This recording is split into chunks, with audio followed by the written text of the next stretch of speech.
Hello everybody, this is Waldorf. And this is Statler. And we're going to continue with our Beta 2.0 rules review.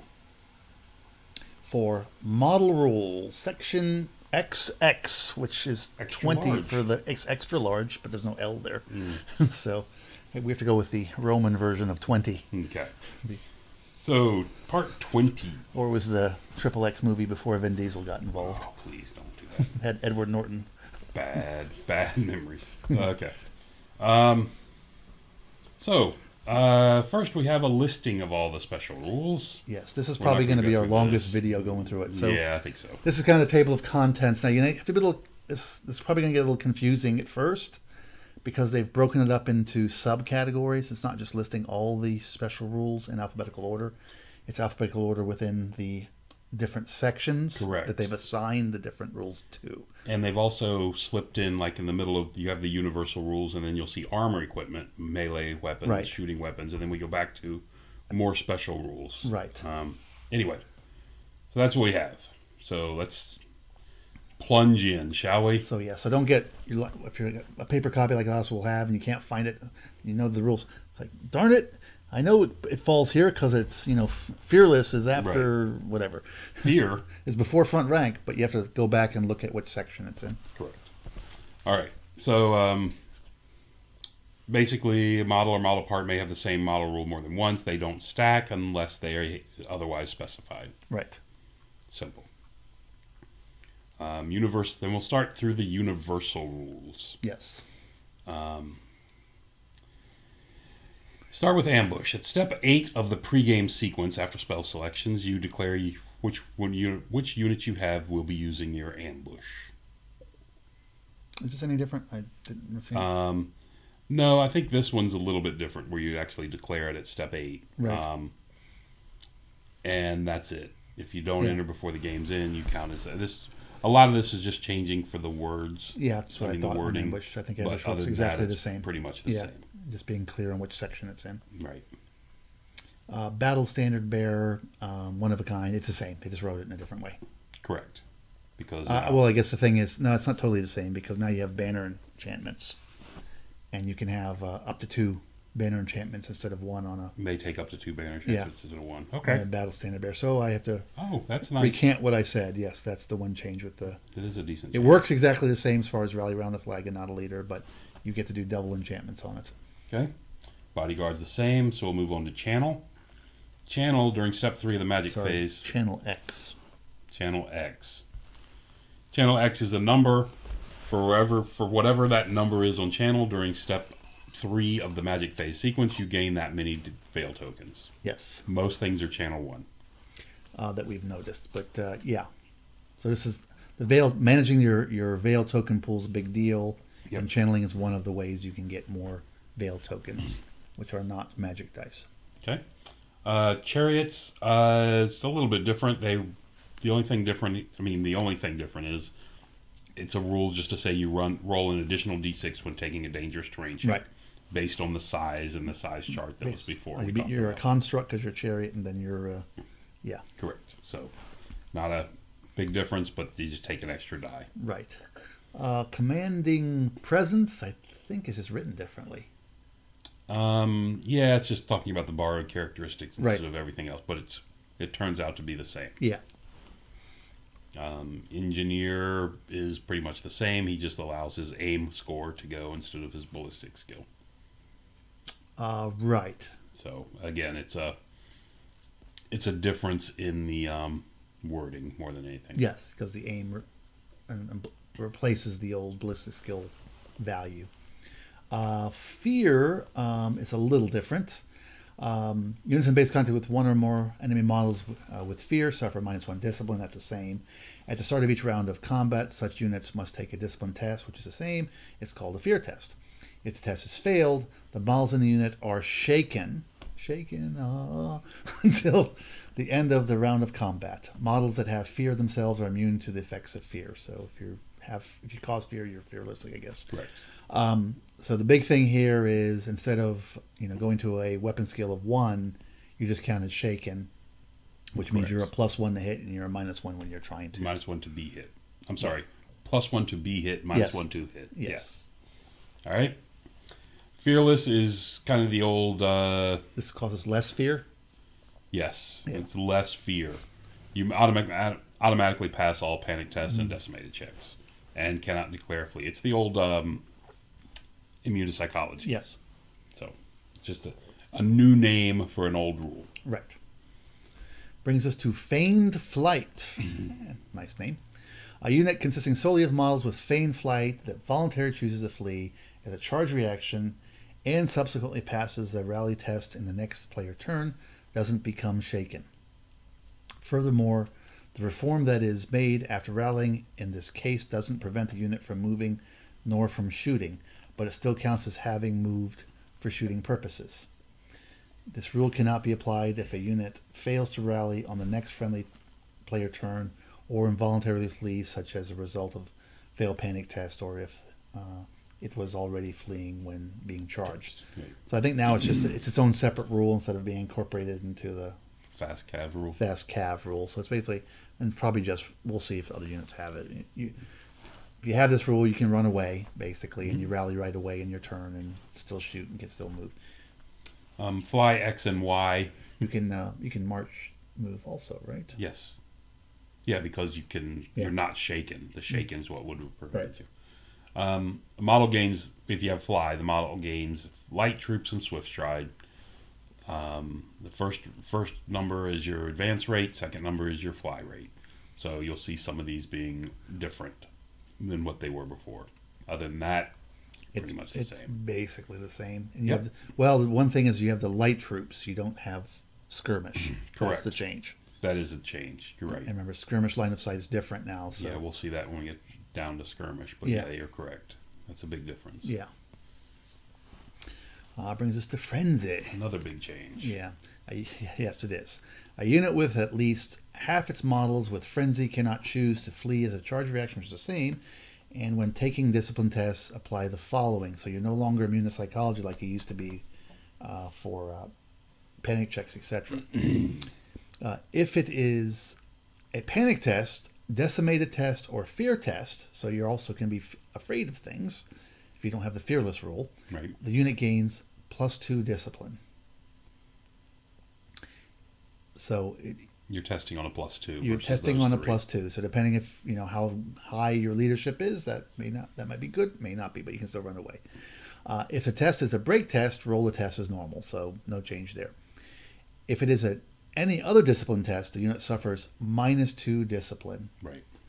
Where this kind of becomes important is Overrun. for overrunning and for testing not to charge because of frenzy.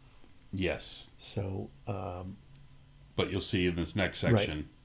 So, at the start of the charge phase, each of units with at least one model with frenzy that could declare a charge against an enemy unit within the unit's advance rate of +7, so it's fixed at +7, which is the average die of 2d6, using the lowest advance rate amongst the models. If the model has more than one advance rate, okay, I guess you could have mixed You have to movement use the higher values one. in theory. Use the highest one. Must take a discipline test called a frenzy test. If test is failed, the whole unit must declare a charge this player turn. Note that characters are never forced to charge out of their units. Okay. So what you'll find is before you had the you always had to take the charge out the maximum distance so you could actually fail for Correct. things that you needed It 12. made it a lot likely. Yeah. So the distance made it you were rolling a lot more. So this will reduce the amount of times that you roll. However, the +2 or -2 will make it so you're much More likely have to do the to actually go charge. charging off into But- the sunset. On the bright side, it's an average charge that's going to force that check. Yes, It's your advance rate +7. right. Even lower than average if you're swift stride. Yeah, so you're not going to have things that are way out there, but it is something you have to think about if you're playing with frenzied Frenzied units troops. on how you place them and have their supports because they will be much easier to go than they were before. Correct. But they have to be closer to you to do it. Yes. But you're correct. Front rank is all this is the same, just wording changed. Yes, Yeah, a lot of words. yes. They're just showing how you line up, odd size bases and such. Correct. All right. Ghost Step, not to be confused with Goose Step. Ghost Step. A model treats all terrain as open terrain for movement purposes, but must abide by the unit facing rule upon completion of its move. Spacing, yeah, this is the old... You have to be an inch away at the end of the movement. Ethereal movement. Yes, it's the old ethereal. It's the old ethereal movement. Yep. Insignificant stays exactly where it was. Yep. Light troops. Looks... Light troops is pretty much what it was as well. I think so. I don't recall seeing anything always different count as here. having 0 full ranks. Yep, which is the same. Yeah. Yeah, everything looks the same in here. Just for clarity, at the last statement, an infantry character joined to an infantry unit with both light troops and the same as the character gains light troops for as long as it remains with the unit. Correct. So okay. All right. Magic resistance. A spell that is targeting at least one enemy unit with one or more models with magic resistance suffer a -X modifier to its casting roll, where X is given in brackets. So if you have MR3, then they get a -3 to cast. Right. So MR is very different in this version. Before it only affected damage. Now it affects anything that's against that spell, and I'd assume if it bubbles and hits that unit, the same will apply. Yep, it does. Yeah. So that's big. It's definitely a change for magic resistance. Right. Massive bulk. If I ate less pie, I wouldn't have this problem. Wouldn't have a massive bulk. Yeah. If the model is mounted by a character, ignore the rider's armor equipment, including armor enchantments and personal protections, unless specifically stated otherwise, such as armor enchantments that affect the bearer's model. The old. So it's basically the old. If you're on a monster, you can't use your armor and ward saves and stuff unless there's some special rule that says you can. Okay. Not a leader, no change. The model cannot be the general. Pathmaster, I think this is a little different. The wizard may swap any of its learned spells for any other learned spell in the same path and or the hereditary spell. This rule overrides the special selection rules connecting to being a wizard apprentice, adept, or master. Correct. So like an adept could not take spells 1 and 4. Right. If you're a pathmaster now, you can take spells 1 and 4. Right. Or master would be 1 and 6, yeah.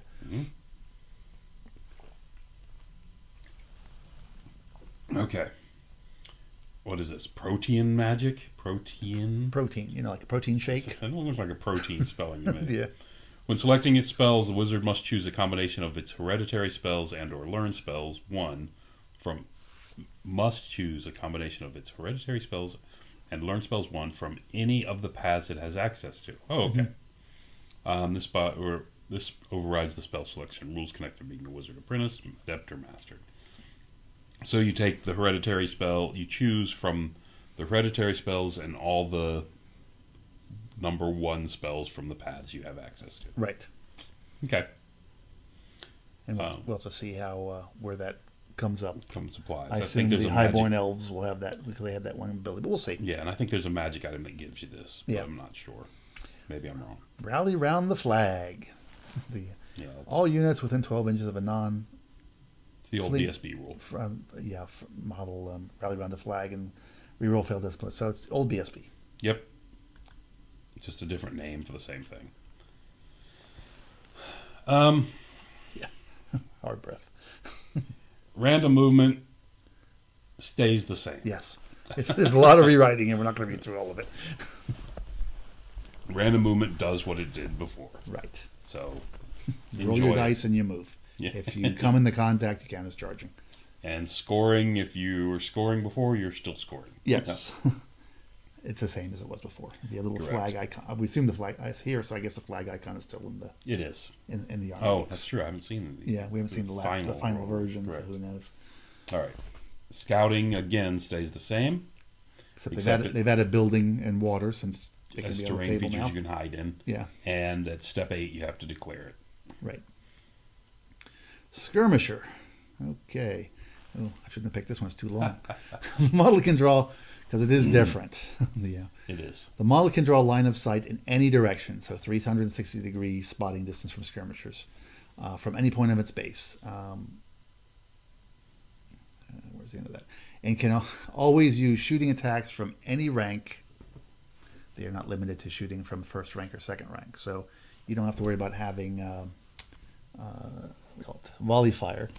Correct. If you're skirmishers, or if you have a weapon that doesn't have volley fire, you basically get it if you got skirmishers. Units with at least one rank and file model. No, not really, but I mean, it's for the purposes of for the who can shoot. Who can shoot. Correct. Yeah. Gotcha. Yeah. Units with at least one rank and file model skirmisher are formed into skirmish formation. They are not placed in base-to-base contact with each other. Instead, the models are placed with a 12.5 millimeter distance between them, or Roughly half an inch. Half inch for you Americans, approximately. This gap is considered part of the unit for cover purposes, and will have the same size as the models in the unit.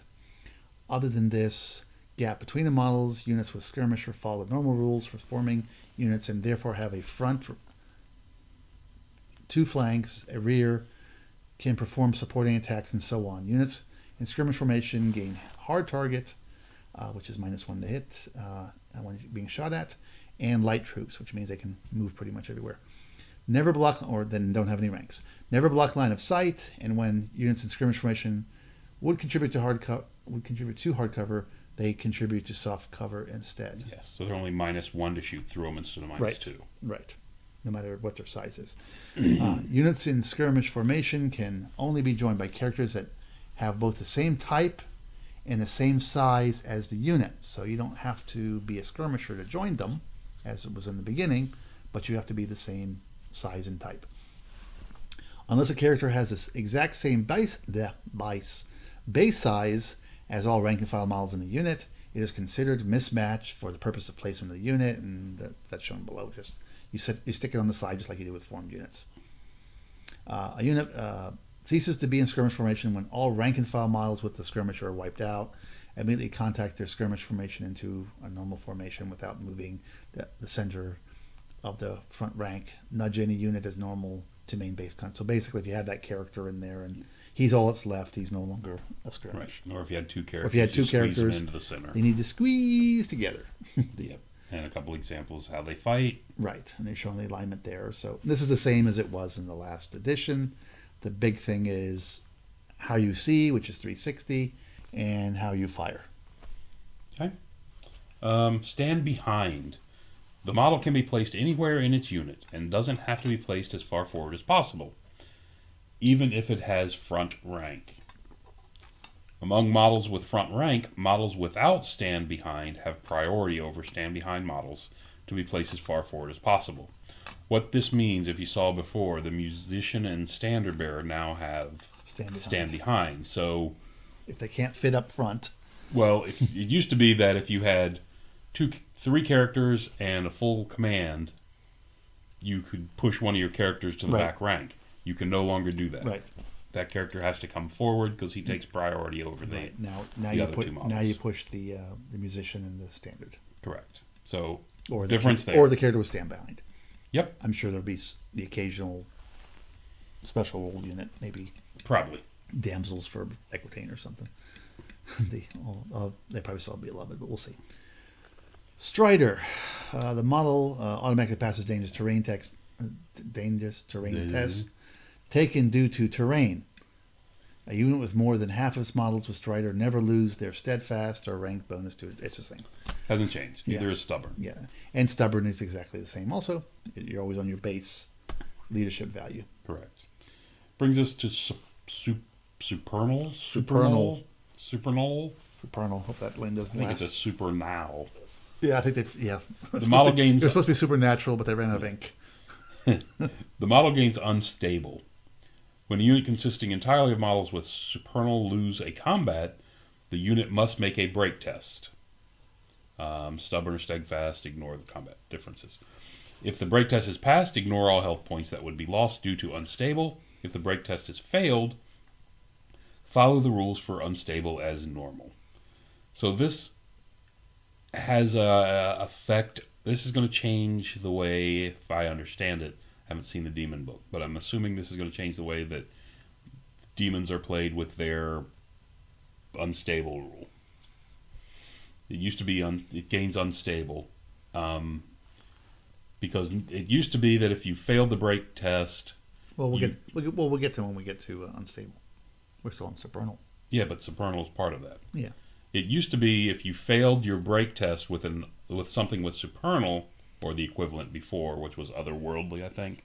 Yeah. If you failed the break test with that, you took damage equal to the number you lost the break test by. Right. Now it's different. You fall under the unstable rule, and as you'll see later, you're going to take damage equal to the number you lost the combat by. So it's a difference for those type models. And so it's basically the old. Well, what's the rule? It's not. It's different. This is brand new. This is completely different than anything else. Because it used to be, like I said, it used to be that you would take it based on how many you failed the break test by. Now, if you fail the break test, you fall back to how much you lost the combat by. So that's where the big difference is. Yeah. Anyway, different. Pay attention to it if you have these models. Yes. Green Knight, beware. And Great Green Idol has this. Yeah. Note that this does not give you a 5-up ward save. Yes. Anyway, Swift Stride, saved the same as it was before. No change. Tall is... When you're tall? When you're tall. When you're more than average height, you're tall. For the purpose of drawing line of sight and checking cover, either to or from a model, it counts as one size category bigger, up to gigantic, than all intervening models of the same size without tall. And the things that have tall are basically mounted models. Huh. So if you're a cavalryman, you count as large for line of sight purposes. So if you're monstrous cavalry, I assume that means you count as gigantic. But gigantic doesn't see over gigantic. That's true. I'm not sure where you would ever be a tall, gigantic model, but anyway, okay. But you see over other tall models. You do? And you see over small models, and your two size differences, so you don't get the full cover. Okay. You think so? Terror. The model gains fear and is immune to the effects of terror. This has not changed. I think the tall is really important for mounted mages, seeing over things so they can cast spells.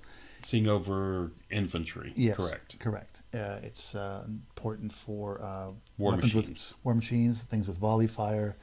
I know war machines get a bump. The orc and goblin war machines. I'll let out a little sneak peek here. Yeah. The orc and goblin machines, if you add the overseer, they gain tall. Yeah. So, and we don't take away my posting privileges. There you go. We don't know what's going to happen, but basically, as I said, it's a way to get around some of the restrictions on the line of sight. So you have to be mindful of it, but it goes both ways also. Correct. It also means you can be targeted. So. And I saw part of the debate while this was going on, and it's basically a way to. It's basically make Cav bigger and get regular guys on foot. Right. Without creating multiple categories of heights. Or without just classifying them in that category. Yeah. So they don't get the rules that go with it. Correct. Anyway, so like I said, Terror stays the same, Towering Presence stays the same. Yes. Unbreakable stays the same. Yes, it does. It's rewritten, but it stays the same. Even Undead stays the same. Yes. That's the last version. And now we have Unstable. You're so unstable. So unstable. You automatically pass all break tests. When a unit consists entirely of models with unstable lose combat, loses a health point for each point of combat score it lost. So right. It's the same as before. Nothing changed. And it's the same order as it was before. Rank and file, champion, yep. Characters. And only unstable characters can join unstable units, and vice versa. Vanguard has not changed. Nothing has changed. Vanguard. War Machine. I guess just the... okay. The model cannot pursue, declare charges, or declare fees as recharge reaction, which is the same as before. Characters can never join War Machines. That's the same as before. When a War Machine fails a panic test instead of fleeing, it becomes... this is incorporating Shaken. Yep. So before it just sat there.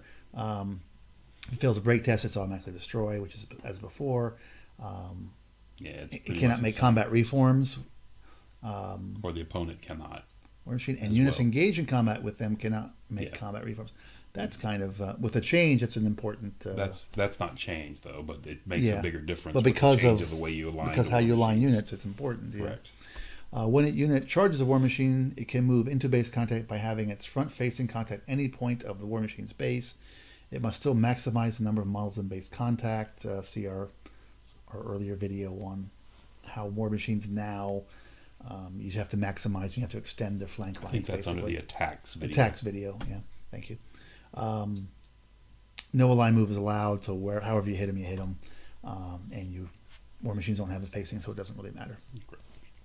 So nothing really different except there is a new rule for how you fight war machines as far as you don't hit them automatically, which is above in attacks, and the alignment part is restated here. Which makes the combat reform statement very important. Correct. Yeah, the combat reform was there before, but it didn't matter as much. Didn't matter before, yeah. War platforms, as far as I can tell, is pretty much the same. Yeah. Just reworded to kind of fit better. Right. Wizard Apprentice. So we have 3 levels of Wizard. If you remember the magic section, the Wizard Apprentice, which is your basic level of Wizard, knows 1 spell. During spell selection, the Wizard must choose between the learn spell 1 of its chosen path or its hereditary spell. And just a reminder, now every army has its own hereditary spell that your wizards can use. So he can have that or the number 1 spell in the path that you've chosen. All spells are chosen now. You don't randomly roll for them, thank God. Yeah. One of the best changes ever. Yeah, absolutely. Okay, the next level is the Wizard Adept. The Wizard gains Channel 1, and if you go back to the channel, this is basically means you get a 1 Veil token, and knows 2 spells. During spell selection, the Wizard must choose between the learn spells 1, 2, 3, and 4, or 4 of a chosen path, and its hereditary spell. So you basically have 5 spells to choose from, 1 through 4, and your hereditary spell. You get 2 of them. However, you cannot choose both spell 1 and 4. Okay. So they're trying to force some builds in. There's actually, I think, a magic item that allows you to do that. Override that anyway. Brings us second to last because we have the Conclave. Wizard Master. Wizard Masters gain Channel 1, so the same as the Adept for channeling. However, they get a +1 modifier to its casting, which is similar to 4, and they know 4 spells. During spell selection, the Wizard must choose between the learn spells 1 through 6 of the chosen path and their hereditary spells. So you get 6 spells to choose from. And 7 spells to choose from. Simple math seems to be eluding me. No, you cut me off. I was going to say 6 plus the hereditary that's spell. true. Okay. Yeah, obviously. Obviously. It cannot choose both learn spell 1 and 6. So same as the Adept with 1 of 4, it says 1 and 6. In the same comment, there is a magic item that you can get around that. So 3 levels of Wizard now instead of, and which wizard you have determines how many spells you have. There's no more of this. I buy my wizard level and then I buy my spells separately. Correct. And yeah, exactly. Yeah, which brings us to the last type of wizard, which is the Wizard Conclave, which I believe is basically the same. Wizard Conclaves are champions, designated champions in certain units in the game that have this upgrade. That champion would gain an additional health point in addition to the normal characteristics increases, which is the attack for being a champion, and it becomes a Wizard Adept, meaning that it gets a channel and it gets to know 2 spells. Correct. This champion may select up to 2 spells from the predetermined spells given in brackets for the Wizard Conclave. This overrides the spell selection rules connected to being a Wizard Adept. Well, this is different because before the Conclave just basically told you have these 2 spells. Right. And now you're going to see from what this says. And you may still have to choose from. You may still have to choose from.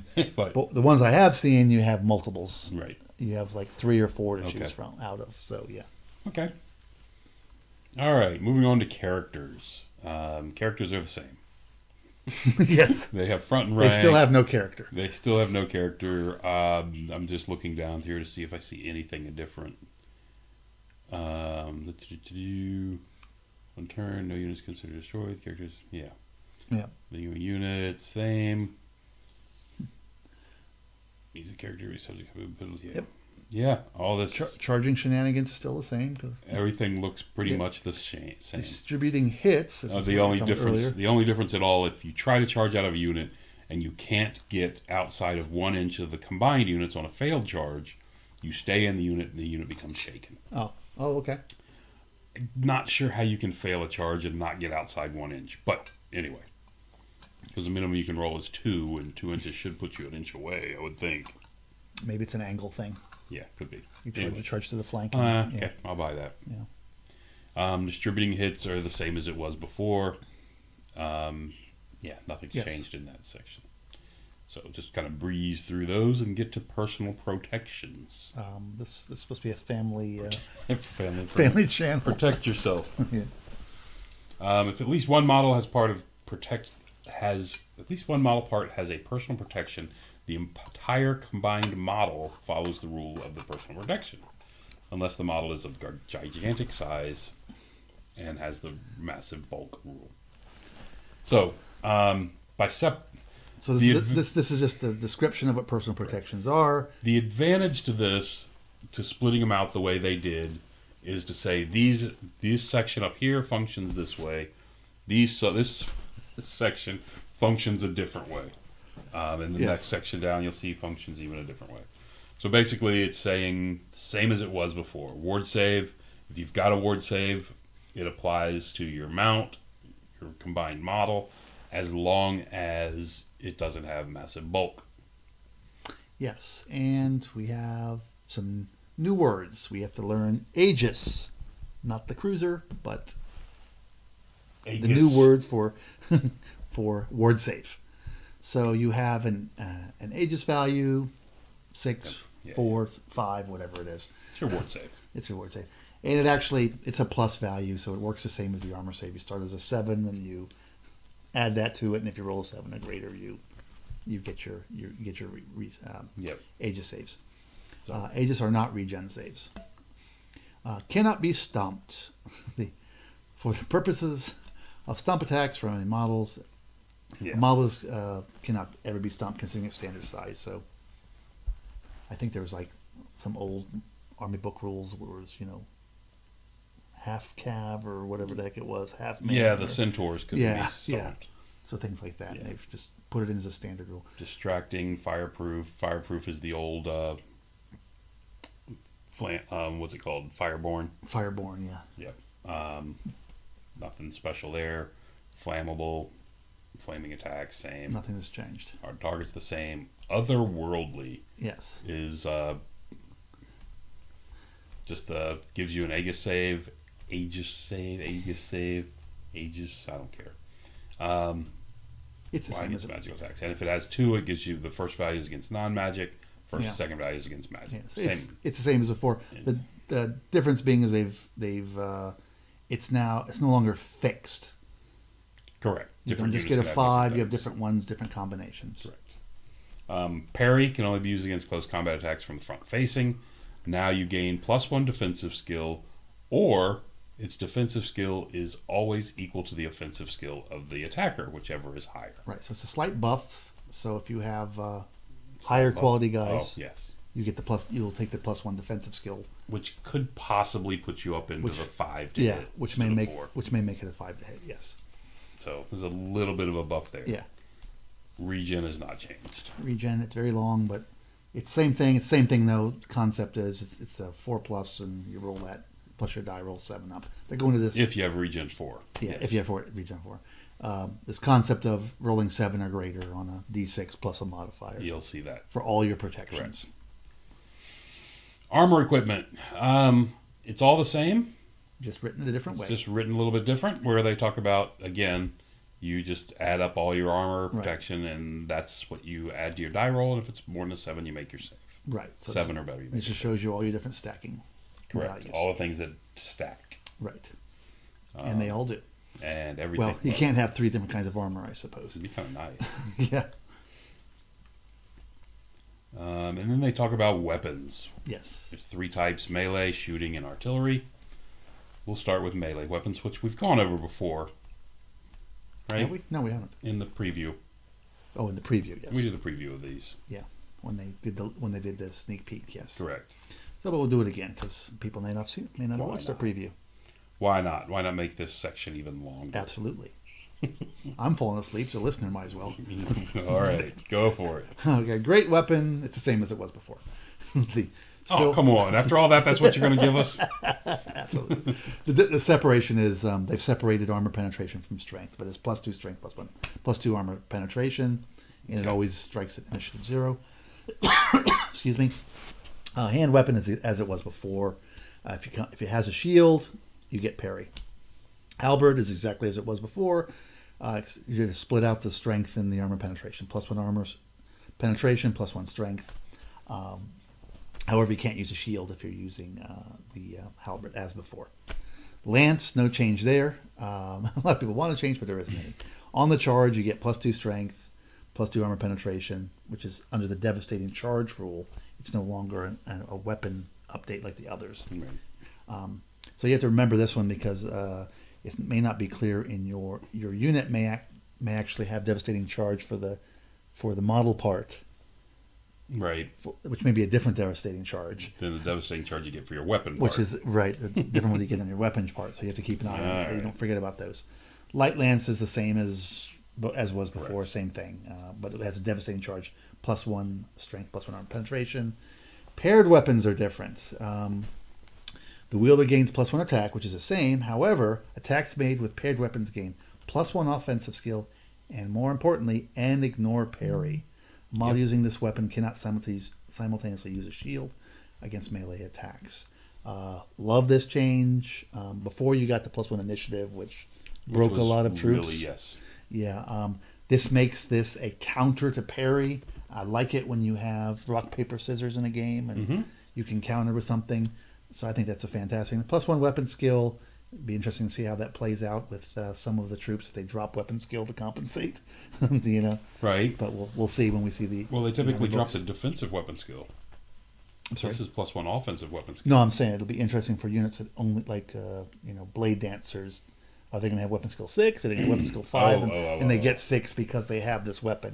Because they have paired weapons built into their profile. Right, because they did a little bit of that in the old days with initiative. Some units had 1 down because they had an option to get paired weapons. So we'll see what they do with it. But I really like the. I don't. We're not. Both of us are not huge rule of the fans of the parry rule. But I like if you're going to have something like that you have a counter for. I'll have to look at this because that's interesting. Because if Iron Orcs still have paired weapons as one of their options, they go up to weapon skill 6 and ignore parry. That's pretty potent. Yeah, no, that helps a lot of. Well, Sylvan Elves are they got more paired weapons than you can shake a stick at, so all right. It'll be interesting. Well, you wanted to do this section, so you got to do spears too. I'll keep doing the Spear of Destiny. Attacks made with a spear. Okay, this is the one that's. I'll say this is the most different and probably the most controversial. Attacks made with a spear gain fight and extra rank, which is the same as before, and +1 armor penetration, same as before. However, close combat attacks from model parts wielding a spear gain +2 agility and an additional +1 armor penetration in the first round of combat, provided their unit is not charging or is not engaged either in the flank or rear facing. Cavalry beasts and constructs cannot use spears. That's before. So the big thing is before it was fight an extra rank, +1 armor penetration, and lethal strike, correct. No matter what. Correct. Now you only get fight an extra rank and armor penetration 1 no matter what. However, if you charge from the front by anything, not just cavalry or mounted models, right, you get +2 agility and an additional armor penetration. So if you're a strength 4 guy with a spear, you're going to be a -3 armor penetration. Yep. And with +2 agility, you're probably going before most, but the most. Although chargers get +1, so it's kind of nets +1. Yeah, equal to or than most things except for the most elite, or if you're really particularly slow. But like Saurian Ancients, they're 2s, they become 4s. Yep. So humans charging them, it's going to be simultaneous. Yep. So it's a big change. It's a big change, and some people say it's a nerfing to spears because they lost lethal strike forever. Right. But first turn effect, it's definitely a huge buff. Yeah. Now, the wording on this second part of this was a little confusing, so I checked, and they answered me that it is if anyone is in your flank or rear, you lose the bonus all the way around, not just lose the bonus to the flank or rear. So when you fight spears, it's all about the combi charge. Correct. You've got to charge them in the flank to knock off this other ability. Yep. So, anyway. So you're happy I read through all of them. I am. Shooting weapons. Look at this. We've got a bow, longbow, crossbow, handgun, pistol, throwing weapons, and they're all the same. Done. They have their AP set. Like, again, it has not changed. The strength. The only thing that... Go ahead. Okay, go ahead. What? I was saying there's a couple things on here. One is a simple split, the strength versus the AP. Correct. And the whole rule for gunpowder is gone, so it's now incorporated into the armor penetration. So if you think, oh, I don't have that anymore, it's still there. It's just incorporated in. And throwing weapons. Throwing weapons went down to range 8. Range 8 instead of 12, so that's a big deal. Yeah. They're accurate, though, means they don't pay for long range. Yeah, which is even better. So, in some ways better, some ways worse, but yes. Yeah, I guess it makes your 6 to 8 inch range better. Yeah, and there is no more multi-shot in the game. You'll see there's no multi-shot here for any of these weapons. It is actually incorporated. If you have a weapon that has multi-shot, you still get your rate of fire. It looks like it's incorporated into a reduction in your aim skill. Your aim skill on your unit profile. Which is interesting because from what I've seen, it doesn't look like you have the option to get a +1 aim and go single shot. Right. There is no way to do that now. Doesn't look like it, but because you have an aim number. Right. It doesn't have anything to do with. It's already predetermined, so right. You can't say I'm going to single shot this, so I don't take the -1. Extra minus. That's not there anymore. All right. Artillery weapons. They're a special kind of shooting weapons. Yes, they are. They are special. Anyway. Anyway. What it comes down to on this one is they're the same. Look at this. Bolt thrower is the same. Cannon's the same. Catapult's the same. And what else do we have? Oh, they do specify, of course, that you lose half your strength and half your armor penetration. So the one thing that's different, they've split out the strength and the armor penetration. Flamethrowers, if the attacker is in front or rear arc, if the attacker is in the front of the rear arc, the attack causes D6 hits and +3 hits for each rank up to the first. After the first, up to a maximum of +4d3. If you're in the flank or rear, you do it for files instead of ranks. Right. Same maximum. Other than that, it's the armor penetration and strength. And it's showing you. There's an example of the split. Correct. Yeah, pretty much the same. Volley guns are still volley guns. They are, and they still volley. They still volley. Misfire chart looks like the same, except you're shaken now. Shaken. Instead of saying you can't fire until the next phase, they say you're shaken, which means you can't fire until the next phase. I can't remember if explosion was the same or not. I don't have anything to explode, so. Yeah, you gotta have an exploding thing to know this, and I don't. Yeah. Probably the same. It's strength 5 and armor. AP2. AP2. So it's probably just different because probably used to be strength 5 and they probably specified the AP2. Probably. I'm guessing. All right. More special rules stuff. Yes. Now we have attack attributes. Yes. Can either be given to a model part, to a weapon, to a special attack, or a spell. A model part with an attack attribute applies the corresponding rules only to the model part that has the attack attribute, and they're divided into 3 subcategories. Which is the same as before. That define what they affect. Actually. Melee, shooting, and attacks and weapons. Attacks count special attacks. What's that? Attacks and weapons include special attacks. Correct. To a special attack. And, yeah. It's just definitions. Definitions. Conditional rulings and applying, blah, blah, blah. And this is multiple weapons 2 versus something, that type of thing. Yeah. Same, again. No changes, just clarifications and rewriting for new rules. And then, sorry, scroll back up a little bit. Okay. Accurate. Attack does suffer a -1 to hit modifier for shooting it long. Oh, That's the special rule. Yep. So that's the same. Accurate's the same. Area attack's the same. Hasn't changed. We have some examples, which I believe it's the same example. Looks like the same. It shows if you have a whole bunch, like 4, you hit only one model, you can only get 1 hit. Yep. Battle focus is different. Battle focus is new. If attacks hit with a natural to rolls, one more time. If the attack hits with a natural to hit roll of 6, the attack causes 2 hits instead of 1. Yep. So this is something you'll see on your certain units. Usually, it looks like if they have frenzy, they have battle focus quite often. So you're rolling. On most units I've seen, they've either had, if they had frenzy, they either get battle focus or they don't get battle focus and they get +1 attack. Yeah. Is what I've been seeing. But basically, you roll the hit, and then if it's kind of like a poison, but a little different. Instead of getting an automatic wound, you get 2 hits for the 1. Correct. Crush attack looks the same. It's the same.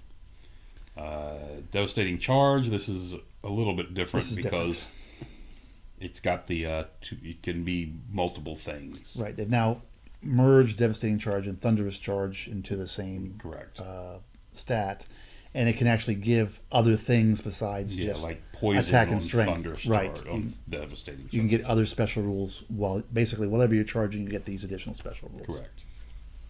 Same.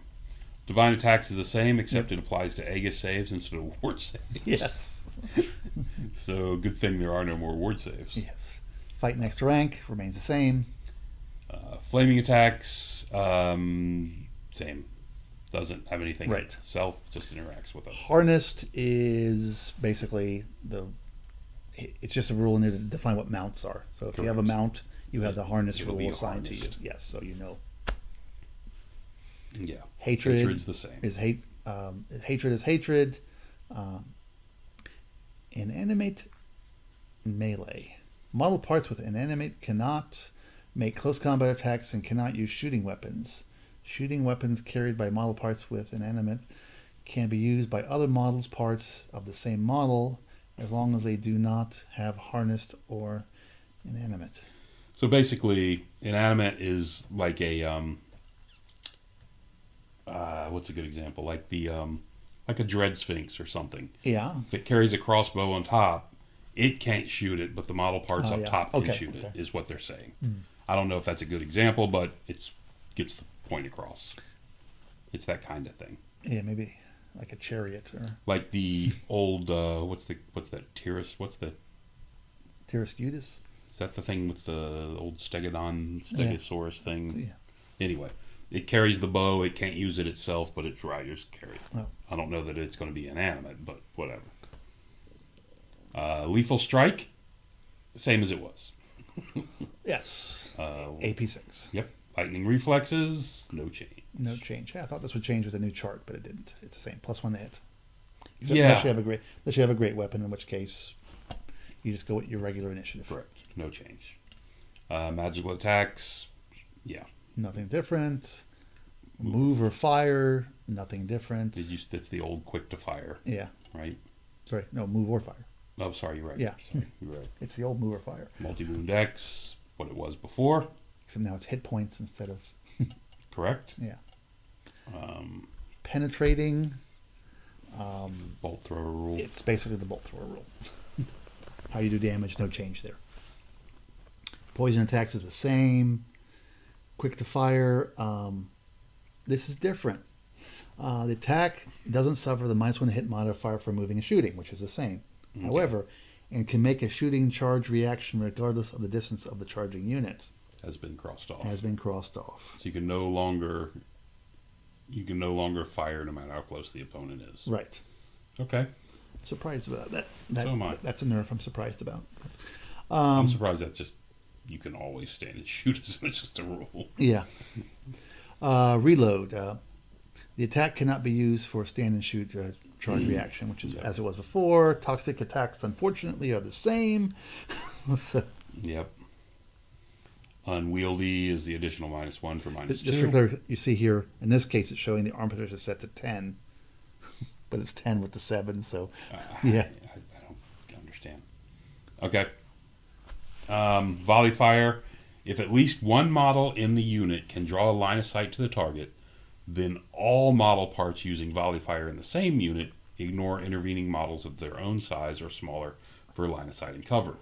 So this is different because now Line of sight is very line of sight's different. But if you can place your guys off, the unit in front offset slightly to the left or right, so one model can see, everybody can shoot without penalty. Or maybe one model's on a hill, or you've got cavalry, or... Huh.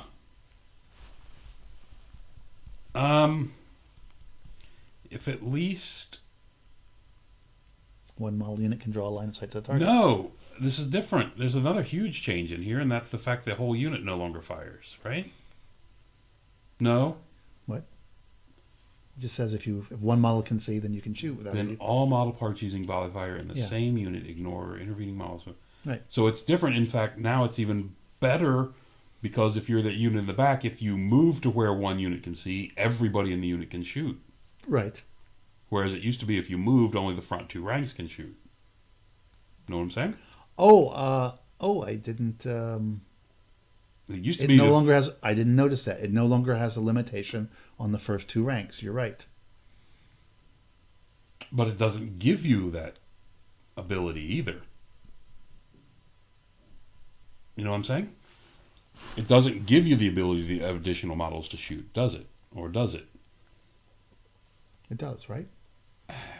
If at least one model unit can draw a line of sight to the target, okay, then all model parts using volley fire, so you have the volley fire rule, right, in the same unit ignore all intervening models of their own size and smaller for line of sight and cover purposes. But it doesn't tell me that all models can fire. It just says all models ignore it. It doesn't tell me the third rank can fire. Oh, I see what you're saying. Yes. It's not telling me that. Right. Only if you were skirmishers would that matter. Yes, you're right. But it might be assumed because it says all model parts using volley fire in the same unit ignore. Well, it doesn't tell me I can fire. So based on what I'm seeing, third rank back cannot fire. The way that's written. The way I read that. Yeah, we'll have to double check the shooting section again. Okay. Right? Is that the way you're reading it? The way that's written, yes. We'll just have to double check the shooting section. Okay. Weapon Master hasn't changed at all. Nope. Weapon Master should be gain all weapons. Yeah. It probably is now. Alright. Special attacks. A model part with special attacks can make special type of attack called a special attack. As described in the rule itself. Attacks made by using special attacks cannot be affected by weapons or attack attributes unless stated otherwise. So let's go. We got a breath weapon, which, you know what? Breath weapon does not change, except the range is 6. No, it's always been 6. No. So breath weapon has not changed. No. No matter if shooting melee attack, breath weapon 2d6. Okay, yeah. Has not changed. Moving ahead, we have a grind attack, which have not changed at all. Did they have a different name before? No. Was it grinding attacks, maybe? I think it was still grind. Yeah, because I see it's blue now. No. Impact hits. Good point. Yeah. Impact hits are the same. Are they? They are. Yes. It's just written in a completely different way. Stomp attacks, same, just written in a completely different way. And sweeping attacks don't change. I think they do a little bit. Do they? Yeah. Oh, if one unit moves through, they all do it? Yeah, I think that's what it is. Does that change? When the unit advance moves or march moves, you may nominate a single unengaged enemy unit with sweeping attacks move through or over during the move, meaning their bases were overlapping even partially. The whole unit makes a sweeping attack against the nominated model, which is resolved when march or advance move is completed. Okay. So basically, you just hit them with your corner, and you hit them with all Everyone of them. hits them. I think that's different. I'm not sure if it is or not. And they all count as range attacks, which we knew because that's not a melee attack. Exactly. Because we knew that from before. Look at that. Yes. We made it through the special attack section with only one major problem. Yeah, I feel it. I feel very and special. that is the volley fire. We need to clear that up. Right. Right? Mm-hmm. All right. Till next one. That's going to do it. Thanks for listening.